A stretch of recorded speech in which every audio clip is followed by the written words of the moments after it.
ஞாயிறு, கடந்த வாரம், இந்த வாரம் ஒவ்வொரு நாளும் வாசகங்களை நீங்கள் வாசித்தீர்கள் என்றால் எல்லா வாசகங்களுமே நம்முடைய இறுதி நாட்களை பற்றி பேசிக்கொண்டே இருக்கும். இந்த உலக முடிவை பற்றி பேசிக்கொண்டே இருக்கும். அப்போ இந்த இறுதி வாரங்களில், வழிபாட்டு ஆண்டுகளுடைய இறுதி வாரங்களில் நம்முடைய இறுதி நாட்களை நினைத்து பார்க்க, உலக முடிவு, நடுத்தீர்ப்பு, இவற்றையெல்லாம் நாம் நினைத்து பார்க்க திருச்சபை நம்மை அழைக்கிறது.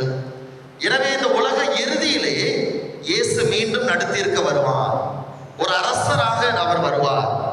ஒரு அரசராக நம்மை நடுத்தீர்ப்பார் என்பதை நாம் மறந்துவிடக்கூடாது.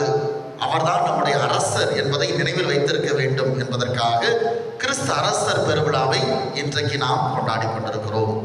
ஆக இந்த ஞாயிறு கிறிஸ்து அரசரை நாம் நினைவில் கொண்டு அதையொட்டி சிந்திக்க நமக்கு